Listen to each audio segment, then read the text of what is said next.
할렐루야. 오늘 하나님 말씀 사도행전 1장 12절부터 14절의 말씀입니다. 사도행전 1장 12절부터 14절의 말씀.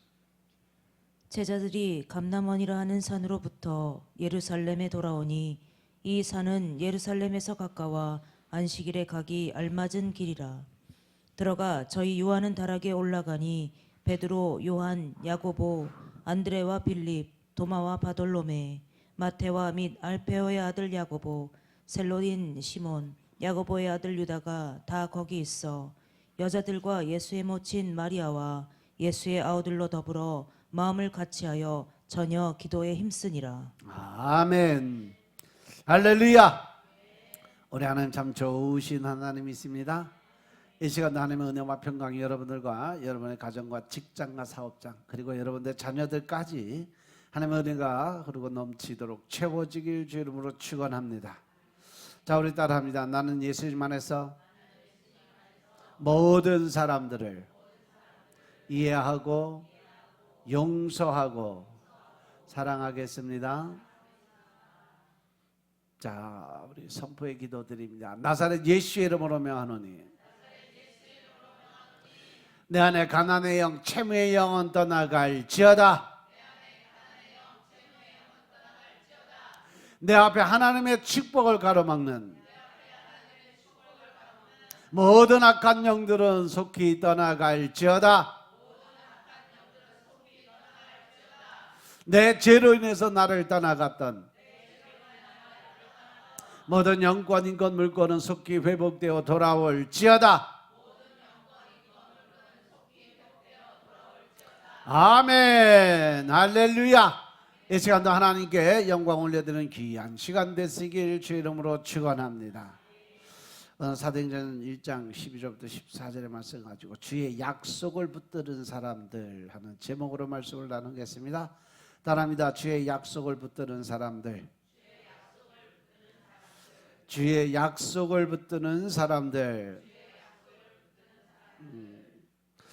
오전에 이 말씀 가지고 우리가 그들이 전혀 기도에 힘쓰니라 기도를 드리는 이유에 대해서 그리고 우리가 왜 기도를 드려야 되는지 본질에 대해서 말씀을 드렸고 이번에는 하나님이 주신 말씀대로 주님이 하신 약속을 붙들고 우리가 얼마나 믿음으로 주 앞에 달려갈 수 있을까. 사도행전은 우리에게 교회 초기 성도들의 삶을 전해주고 있어요. 그래서 그들이 어떻게 살았는지 그들의 믿음이 어땠는지 아는 것은 아주 중요해요. 오전에 말씀드린 것처럼 우리가 교회의 역사 초대교회부터 시작해서 지금까지의 교회 역사를 돌아보면 계속 끝에 파고 가다 보면 결국 사도행전 1장 2장의 말씀이 초대교회의 그 모습 그대로 나타나게 돼 있어요. 거기서 교회의 본질을 우리가 발견할 수 있다는 거죠. 오늘 말씀에 부활하신 예수님께서 40일간의 이 세상에 계시다가 감람산에서 제자들이 보는 데서 하늘로 올려지고 그리고 나서 이제 12절에 보니까 제자들이 감람원이라고 하는 산으로부터 예루살렘으로 돌아오니 이 산은 예루살렘에서 가까워서 안식일에 가기 알맞은 길이다라고 됐어요. 제자들은 그 감람원 즉 감람산에서 예수님이 승천해서 올라가고 난 이후에 다시 예루살렘으로 돌아오는 장면이에요. 그런데 이날이 바로 언제냐? 안식일이었다는 거죠. 그들이 머물던 다락방으로 올라가 있어요. 그 다락방은 어떤 다락방이요? 바로 얼마 전에 예수님과 최후의 만찬을 드렸던 그 다락방이에요. 그들이 머물고 있는 다락방은 아마도 마가 요한의 집 다락방이었죠. 제자들은 예수님이 십자가에 달려 돌아가시니까 각각 다 뿔뿔이 흩어져서 그때부터 무슨 생활을 했다? 디아스포라의 생활이 여기부터 시작이 됐다라고 설명드렸어요. 그래서 부활하신 예수님은 그들을 친히 찾아다니면서 다시 모아드렸죠. 그래서 그들은 다시 모였어요. 오직 배반자 가룟 유다는 이미 죽었기 때문에 그를 제외하고 모든 제자가 다 모였습니다. 거기에다가 제자들도 합세했죠. 그리고 예수님의 모친과 아우들이 함께 동참했습니다. 그들이 머물던 다락방에서 함께 마음을 오로지 하는 게 뭐였어요? 전혀 기도에 오로지 기도를 드리는 데만 전력을 다했던 거죠. 오늘 이 말씀과 이 뒤에 이제 나오는 게 바로 성령 감림 사건인데, 그리스 2장의 1절부터 4절 말씀, 그리스도인들의 신앙의 본질을 나타내주는 아주 중요한 사건이 바로 1장 2장의 말씀이에요. 예수님은 부활하신 후에 제자들에게 하나님의 나라 일에 대해서 말씀하셨어요. 그리고 그 하나님 나라를 위해서 일꾼이 될 제자들에게 한 가지 당부하시면서 약속을 주신 게 사도행전 1장 4절부터 5절의 말씀입니다. 사도와 같이 모이사 저에게 분부하여 가라사대 예루살렘을 떠나지 말고 내게 들은 바 아버지의 약속하신 것을 기다리라. 그러면서 요한은 물로 세례를 베풀었지만 5절, 너희는 몇 날이 못 돼서 성령으로 세례를 받을 거다라고 말씀해요. 여기서 처음으로 예수님께서 성령 세례라는 말씀을 하시죠. 예수님이 먼저 요구하신 건 뭐냐? 아버지의 약속하신 것을 기다려라. 이것은 무슨 말씀이에요? 모든 것은 하나님의 때가 있다. 우리들이 바라고 내가 계획한 때가 아니라 하나님의 계획이 있고 하나님의 뜻이 있으니까 바로 하나님의 때를 기다려라 하는 말씀이에요. 그러면 반드시 성령으로 세례를 받게 될 것이라는 약속이죠. 그리고 이제 8절에 가서 성령을 받은 후에 너희들이 할 일이 뭐냐? 하나님의 권세와 능력을 받게 될 거야. 즉 주님의 증인이 될 거라는 사명을 재차 확인해 주시는 과정이 있어요. 오직 성령이 너희에게 임하시면 너희가 권능을 받고, 여기서 권능은 무슨 권능? 하나님의 권세와 능력을 받게 될 것이다. 그것을 받으면 예루살렘과 온 유대와 사마리아와 땅끝까지 이르러 내 증인이 되리라 라고 말씀하셨어요. 그리고 이제 11절에 가서 보면 그 일은 주님이 다시 오실 때까지 계속 이어져야 된다는 거죠. 그래서 예수님이 승천하신 후에 제자들은 바로 주님의 이 약속을 기억했어요. 그리고 그들이 머물던 다락방에서 무릎을 꿇습니다. 그 자리에 예수님이 선포하시고 예루살렘 떠나지 말고 성령 기다리라고 선포하실 때는 약 500명이 넘었었어요. 그런데 마가 다락방에 모인 사람들은 몇 명이요? 120명이 모였다고 기록이 되어 있어요. 그들이 와서 120명의 성도들이 다락방으로 와서 무릎을 꿇게 됩니다. 나머지 380명, 거의 400명 정도는 어디로 갔느냐? 각자 제 길로 흩어져 버렸다는 거죠. 예수님이 말씀하신 성령의 말씀을 귀담아 듣지 않은 거예요. 많은 사람들이 늘 하나님의 말씀을 듣기는 듣는데 자기가 필요한 거, 자기가 필요한 대로 해석하고 자기가 원하는 대로 해석을 해서 자기 뜻대로 안 되면 그걸로 인해서 시험 들고 연단 받아요. 근데 하나님은 하나님 말씀하신 대로, 하나님의 계획하신 대로만 일하시는 분이심을 깨달으시기 바랍니다. 아멘. 바로 그 자리에 하나님의 영이 임하게 되지. 처음에 기도를 시작한 사람의 숫자는 처음에 예수님의 제자들과 거기 여자 제자들 한 20에서 30명. 그렇지만 그것이 나중에 120명까지 불어나게 되죠. 그들 중에 어느 누구도 성령 강림에 대한 주님의 약속을 붙잡고 기도를 드리자 하는 데는 의의가 없어서. 왜? 그들은 한 마음으로 한 뜻으로 뭉쳐서 오직 기도에만 전념하는, 예수 그리스도의 말씀에 전념해서 다른 거 생각지도 않고 나아갔던 사람들이었어요. 그것이 주님의 간곡한 당부였고, 그들도 자신의 성령으로 세례를 받아야 한다는 의미를 이해하고 있었기 때문이에요. 그러면 성령에 대한 그들의 이해는 과연 무엇이었을까? 무엇이 성령이라고 생각했을까? 예수님은 제자들에게 예수님 하늘로 올라가신 후에 보내실 성령에 대해서 가르쳐 주었어요. 예수님 하늘로 가시면 반드시 내가 너희에게 보혜사, 또 다른 보혜사를 너희에게 보내주겠다라고 말씀을 하셨죠. 보혜사가 뭐예요? 도와주시는 분이에요. 혹 위로해 주시는 분이다라는 의미가 바로 보혜사예요. 보혜사 성령님은 예수님이 제자들을 위해서 보내주시는 분이신 것임을 깨달으시기 바랍니다.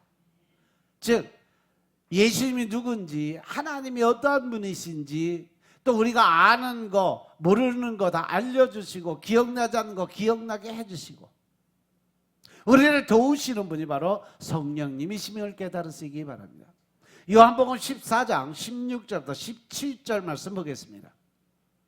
요한복음 14장 16절부터 17절의 말씀입니다.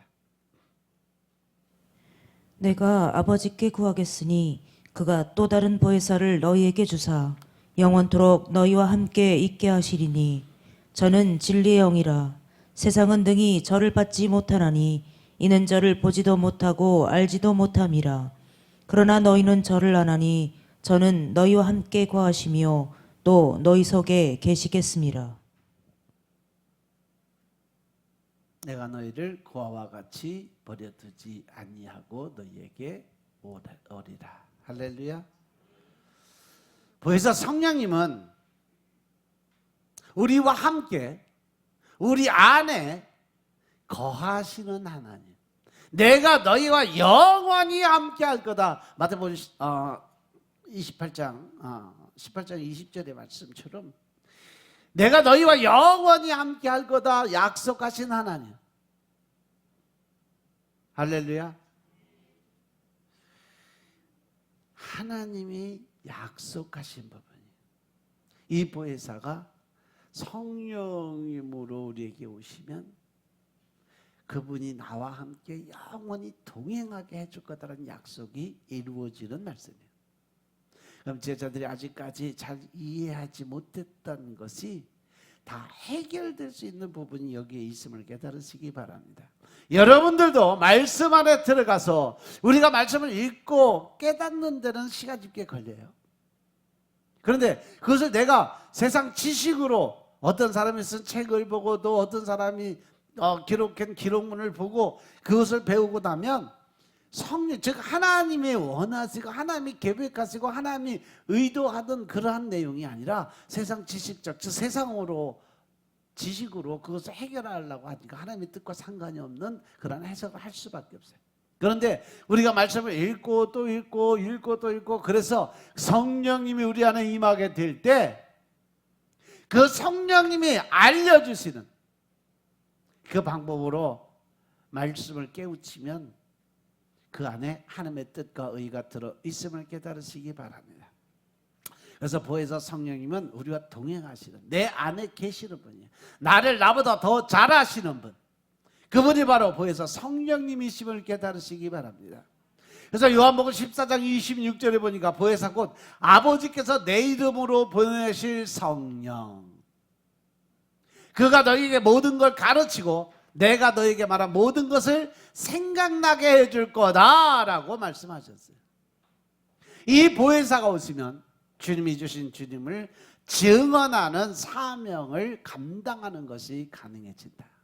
예수님이 왜 이 땅에 오셨는지, 그리고 그분이 어떤 분이신지, 진리가 무엇인지를 알려주시는 분.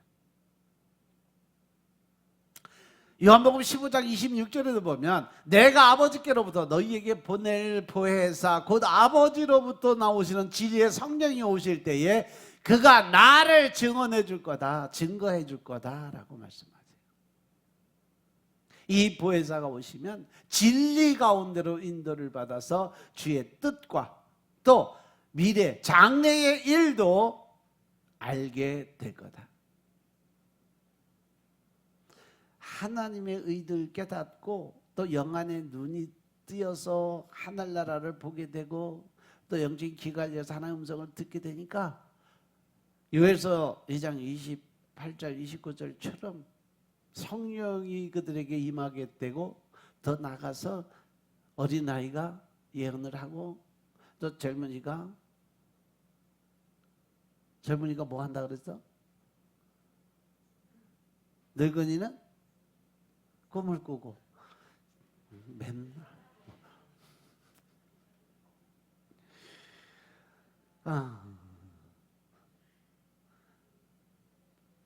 젊은이들은 환상을 보고 영적인 눈과 귀가 다 열리고 또 하나님의 영이 임하게 되면 예언의 은사가 임하게 돼서 미래 장래의 일을 미리미리 말해줄 거다라고 이야기를 합니다. 그래서 요한복음 16장 13절 14절에도 보면 그렇지만 진리의 성령이 오시면 그가 너희를 모든 진리 가운데 즉 말씀 가운데로 임하게 하실 것이고 그가 자의로 스스로 말하는 것이 아니라 오직 듣는 것을 말하셔요. 여기서 누가 말씀하셔서 듣는 거? 하나님이 말씀하시는 걸 듣고 이야기할 것이고 예수님도 하나님이 뜻을 늘 물어보고 하나님 말씀하신 대로 순종하셨어요. 성령님도 마찬가지예요. 성령님도 같은 하나님의 자리에 있지만 성부 하나님의 그 생각과 뜻을 듣고 그대로 선포를 한다는 거죠. 그 일이 뭐냐? 미래 예언적 말씀. 그래서 여러분들 말씀 열심히 읽고 기도 드리면 하나님의 영 즉 성령님이 성령의 세례를 받고 성령이 임하게 되면 여러분들이 하나님의 말씀을 대언하는 자리에 들어가요. 그 대언할 때 자기 생각 얘기하는 게 아니에요. 하나님이 주시니까 그 레마를 통해서 대언해서 말씀을 주시는 거예요. 그것이 바로 예언과 대언의 모습이에요. 그리고 14절 요한복음 16장 14절 보면 그가 내 영광을 나타내 내 것을 가지고 너희에게 알리겠습니다. 즉 성령님이 하시는 모든 말씀은 누구의 말씀이다? 하나님이 하시는 말씀이다. 할렐루야. 그럼 우리가 하나님의 은사와 능력 받아서 예언을 하고 대언하는 사람들도 누구의 말씀을 선포하는 거다? 하나님의 말씀 선포하는 거지 그 사람의 얘기로 들으면 안 된다.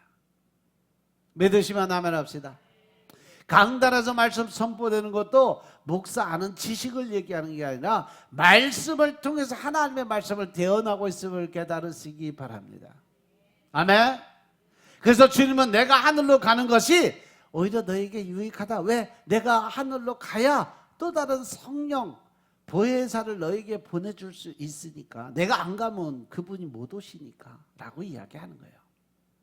그래서 7절에 보시면 요한복음 16장 7절에 보시면 그러나 내가 너희에게 실상을 말하는 내가 떠나는 것이 너희에게 유익하니라. 아멘. 내가 떠나지 아니하면 보혜사가 너희에게로 오시지 아니할 것이요 가면 내가 그를 너희에게 보내리니. 할렐루야. 예수님이 하늘나라 올라와서 보좌 우편에 앉으셔야 성령님이 밑으로 내려와서 우리와 동행하는 삶을 살게 되는 거. 이게 뭐다? 하나님의 계획이고 하나님의 프로젝트고 하나님의 때가 이르게 된다라는 거예요. 아멘.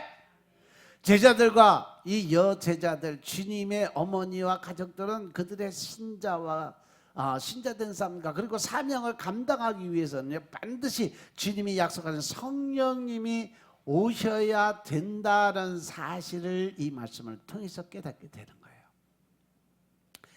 그래서 그들은 하나님 앞에 기도를 드리기 시작을 합니다.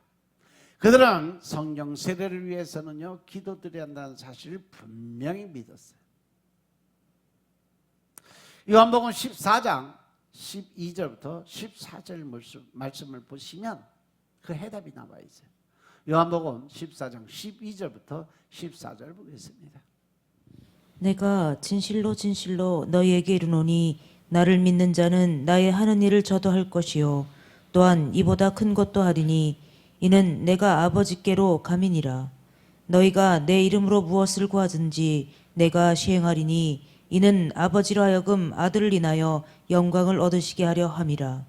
내 이름으로 무엇이든지 내게 구하면 내가 시행하리라. 아멘. 할렐루야. 예수님이 마지막 때를 준비하면서 제일 강조하시는 말씀이 뭐예요?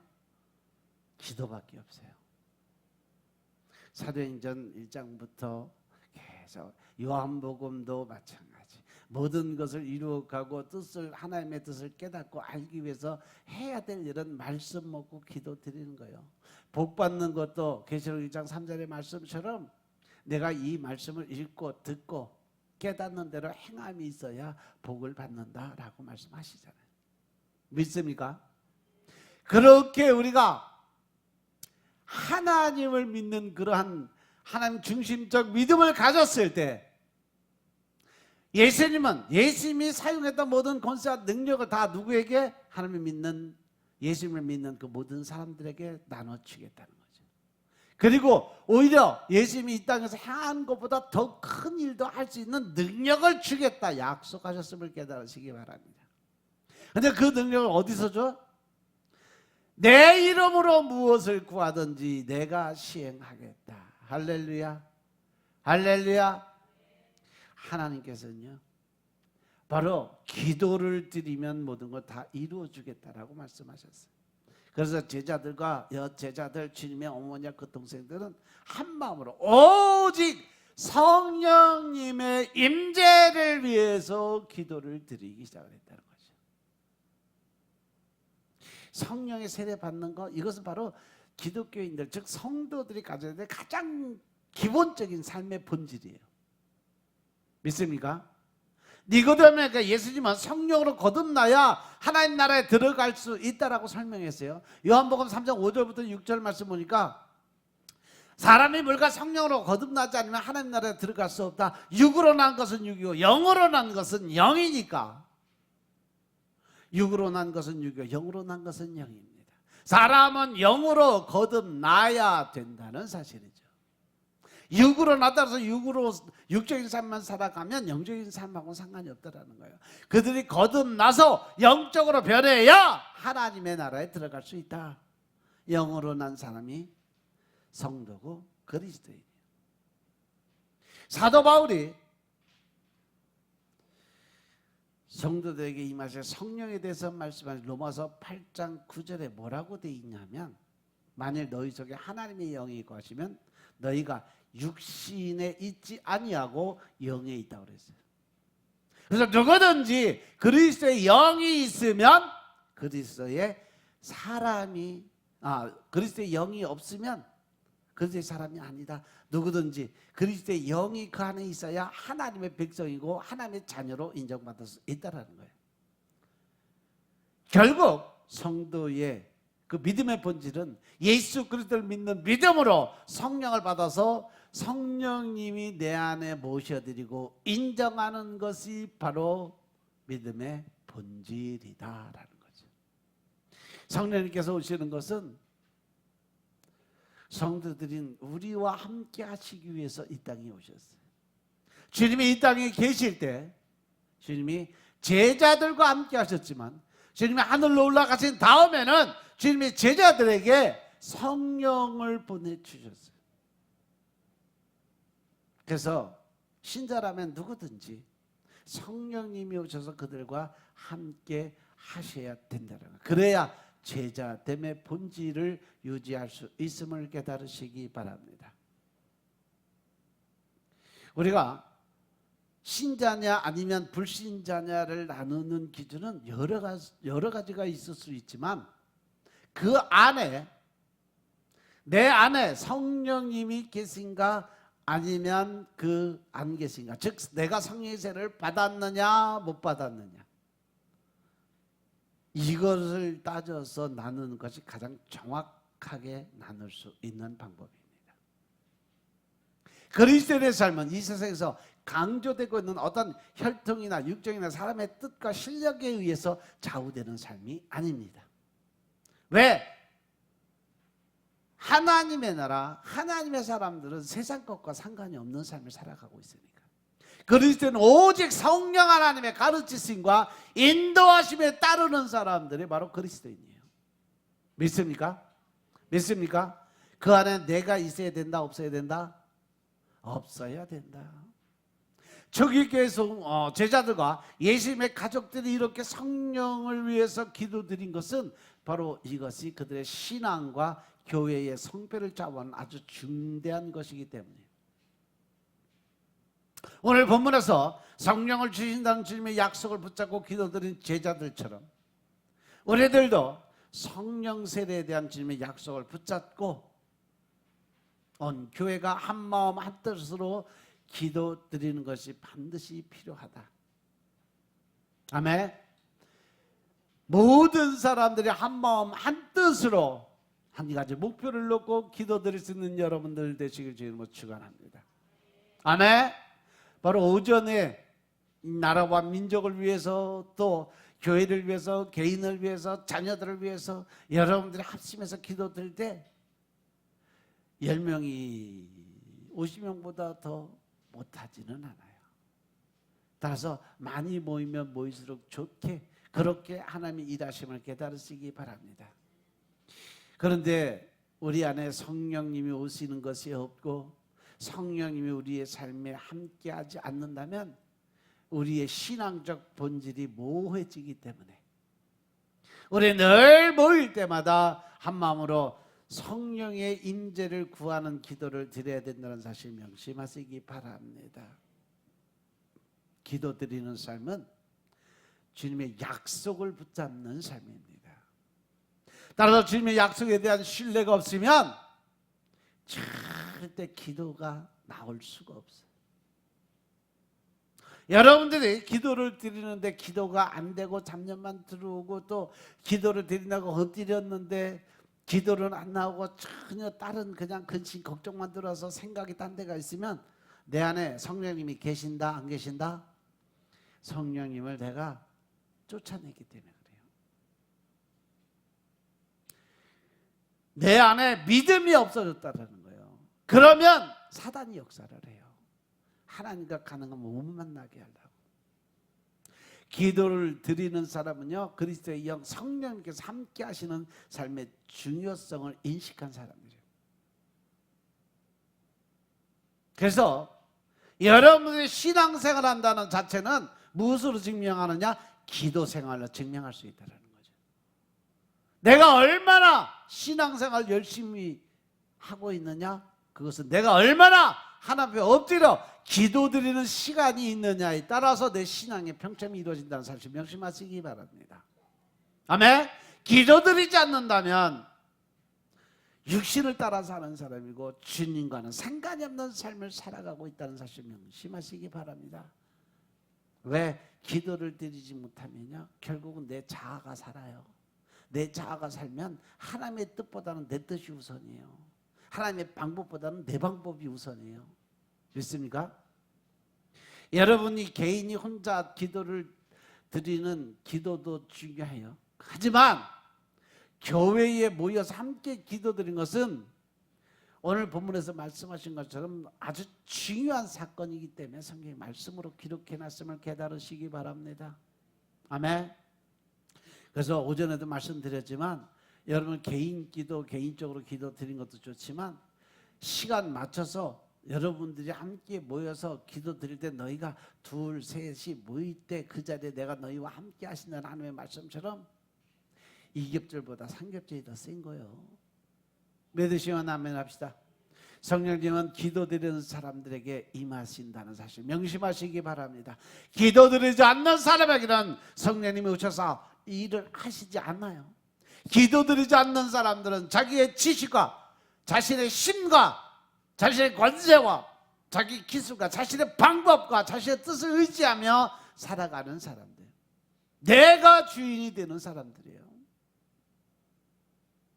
또는 혈통이 일어나 육정으로 따라 살면서 가족이나 친구나 다른 아는 사람들 힘으로 그들을 믿고 의지한다는 거죠. 쉽게 말해서 우리가 어떤 어려운 문제, 힘든 문제가 생겼어요.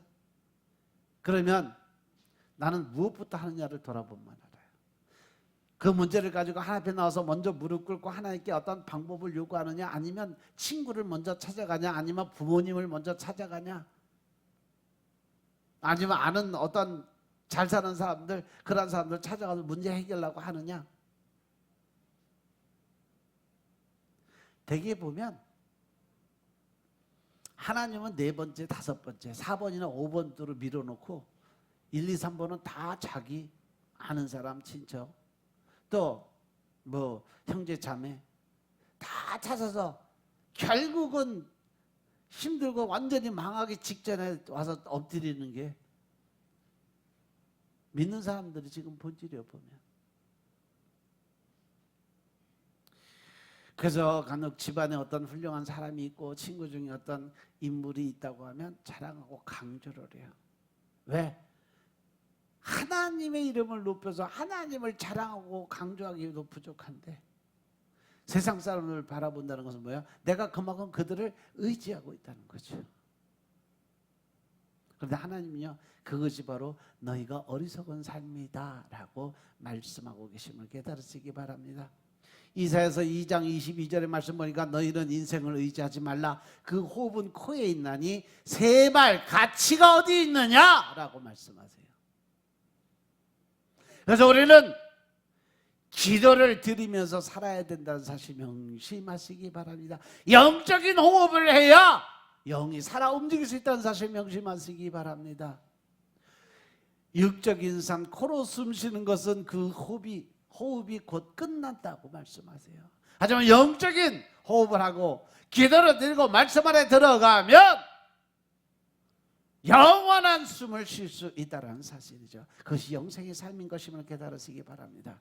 성령님의 지도와 성령 하나님의 인도하심과 성령 하나님의 도우심과 성령의 위로하심을 따라 살아야 할 줄 알아야 된다.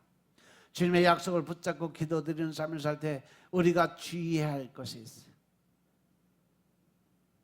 천주교와 우리 기독교가 다른 점이 여러 가지가 있어요. 그 중에 하나가 뭐냐? 개신교는 수도원이나 수녀원이었고 천주교는 수도원이나 수녀원이 많다는 거죠.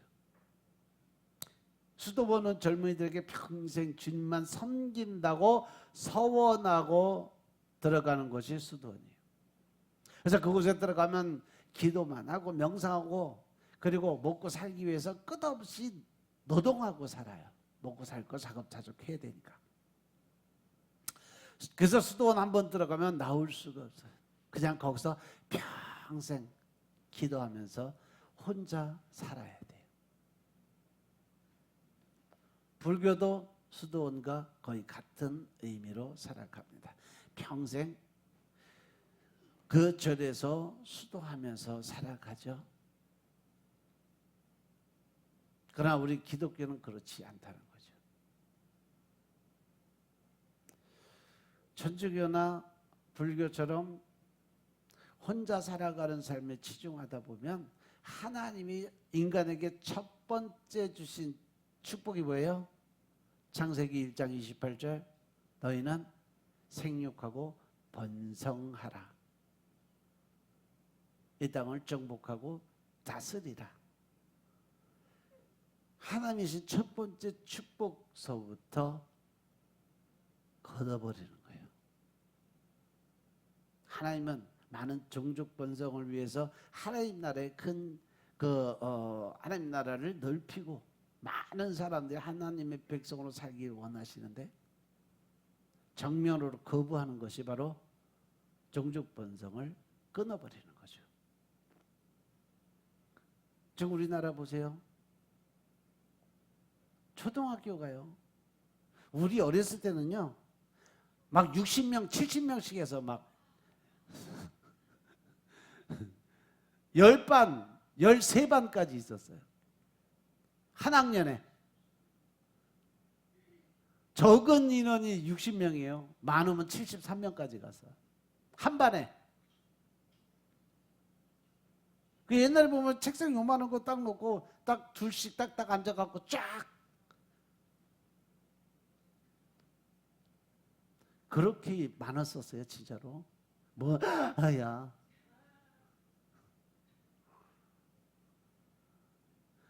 적은 학년이 6반, 7반, 뭐 그래서 6학년 7반, 뭐 5학년 3반, 뭐 5학년 7반 이런 식으로 해서 그 반수가 그 60명씩만 나눠도 7반이면 6, 7은 420명이요.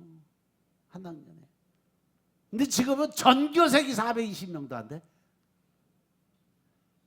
이번에 예은이 학교 들어가다 보니까 학교 가니까 한 반에 12명씩 두 반밖에 없대요. 네? 올해 전국적으로 초등학교 폐교가 210학교래요. 능력 있는 사람들 빨리 애 하나씩 더 낳아. 전도하게. 아주 심각한 부분이에요, 지금.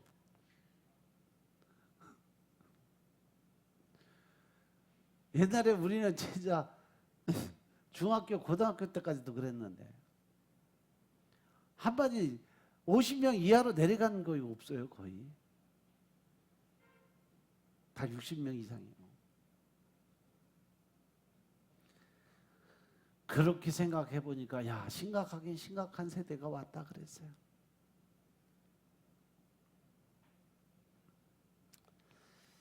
이렇게 생육하고 번성하는 축복의 선을 끊고 사는 사람이 너무 많기 때문에 그래요. 이것이 심판과 저주의 대상이요. 회개해야 될 부분이요.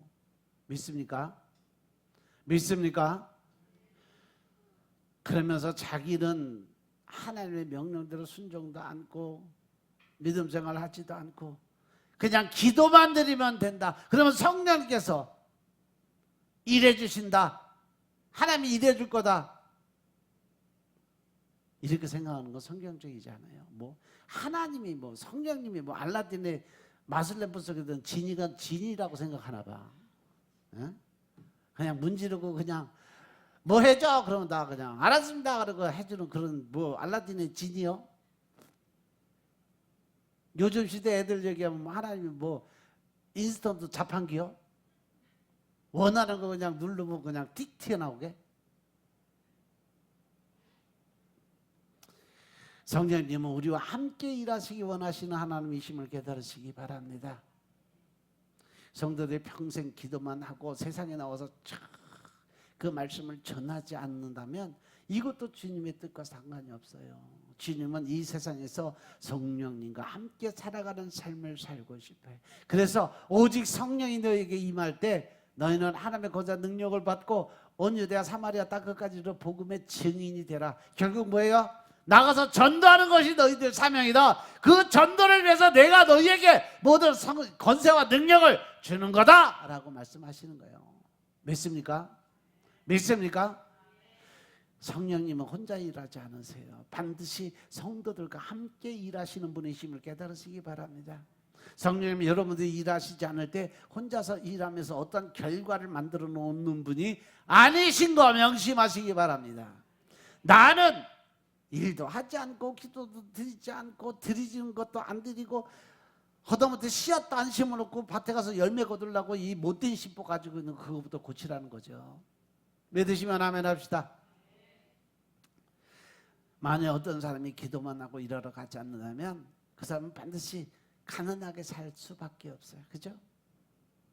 그런데 기도 드리고 성령님이 인도하시고 가르쳐주는 대로 일한다면 그는 엄청난 하나님의 축복의 통로 안에 들어가는 겁니다. 건강 달라고 기도 드리고 운동을 하지 않으면 결국 그냥 그 사람은 거기서 그냥 더 큰 병을 얻게 되는 거야. 그런 약한 몸을 가지고 살게 되는 거죠. 그러나 기도드리고 건강을 위해서 운동을 하면서 열심히 하나님의 뜻을 깨우쳐 살아가면 남들보다 튼튼한 몸으로 살 수 있다는 사실 명심하시기 바랍니다. 마찬가지로 주님의 교회도 성도들이 기도드리면서 성령이 이끄시는 대로 전도하면서 사역을 한다면 우리 교회는 좀 더 하나님의 더 큰 사랑을 받는 교회로 발전할 수 있다는 사실 명심하시기 바랍니다. 그러나 기도드리지 않거나 기도만 하고 전도하지 않고 아무 결과도 나타내지 못하면 1년 지나 2년 지나 10년 지나 지금과 똑같은 아니면 지금보다 더 안 좋은 생활을 할 수밖에 없다는 사실 명심하시기 바랍니다. 주님의 약속을 붙잡고 기도드리는 것은요, 여러분을 위대하게 만드는 일이에요. 요즘 애들 말로 노는 물이 달라지는 거죠. 기도드리고 성령과 동행하는 사람과 그냥 기도도 안 드리고 기도만 드리고 아무것도 안 하고 그냥 앉아서 지식만 쌓는 사람들과 노는 물이 달라져요. 왜? 하나님 안에서 신분 상승의 관계가 있기 때문에 그렇습니다. 약속을 붙잡고 기도드리는 사람은 성령과 함께 살아가는 사람이요, 성령은 곧 주님의 영이신 것임을 깨달으시기 바랍니다. 성령님이 바로 하나님이심을 믿으시기 바랍니다. 우리가 하나님과 함께하는 거예요. 임마누엘의 하나님, 우리는 성령의 협력자고 성령 하나님과 동업자인 것임을 깨달으시기 바랍니다. 반대로 성령님께서도 우리와 협력하시고 동업하시길 원하세요. 그러나 주의 약속을 붙잡고 기도드리지 않으면 그러한 사람은 하나님과 상관이 없는 삶을 살아가요. 어떤 신자는 위대한 일을 하고 어떤 신자는 소박한 일을 해요. 어떤 사람은 교회에서 매우 유익한 일을 하고 어떤 사람은 세상 일에 유익한 일을 할 수도 있어요. 어떤 목사는 전 세계를 다니면서 교회 역사의 중심으로 서서 일하고, 저 같은 목사는요, 이렇게 중소도시에 이런 자리에서 목회를 하고 있어요. 하지만 그들 중에 어떤 사람이 위대한 일을 하는 사람이 되는지 아니면 소박한 일을 하는 사람이 되든지 그것이 중요한 게 아니라는 거죠. 여러분이 주님의 약속을 붙잡고 기도를 드리면 성령님과 함께 살아가느냐 아니면 내 자아와 함께 살아가느냐, 이 차이점이 있어요. 따라서 우리가 성령님과 함께 살아간다는 것이 얼마나 귀한 삶인지를 깨달으시기 바랍니다. 끊임없이 주님의 약속을 붙잡고 기도드리면서 사는 여러분들의 삶이 되시길 주님으로 축원합니다. 성령님과 함께 살면서 천국의 주인공이 되시길 주님으로 축원합니다. 주님의 약속을 붙든 사람들이 되시길 주의 이름으로 축원합니다. 이번 한 주간도 하나님을 늘 웃게 할 수 있고 하나님을 기쁘게 할 수 있는 한 주일의 영적 생활을 하시면서 하나님의 가장 귀한 보배롭고 존귀한 존재 되시길 주의 이름으로 축원합니다. 기도드리겠습니다. 아버지 하나님 감사드립니다. 오늘도 아버지의 은혜 가운데 우리가 살아갈 수 있는 능력이 되게 하시고 더 큰 하나님의 사랑을 나누고 베푸는 삶을 살게 주님이 역사하여 주시니 감사합니다. 늘 신령과 진정의 마음 안에 하나님의 뜻을 이루고 살아갈 수 있도록 축복하시고 하나님의 뜻을 깨닫고 알고 순종과 복종의 삶으로 변화될 수 있도록 주님이 역사하옵소서. 오직 믿음 안에서 우리가 변화된 삶을 살게 하시고 하나님의 의가 드러나는 믿음의 군사들 다 되게 축복하옵소서. 모든 말씀 우리 주 예수 그리스도의 이름으로 감사드리며 기도드렸사옵나이다. 아멘.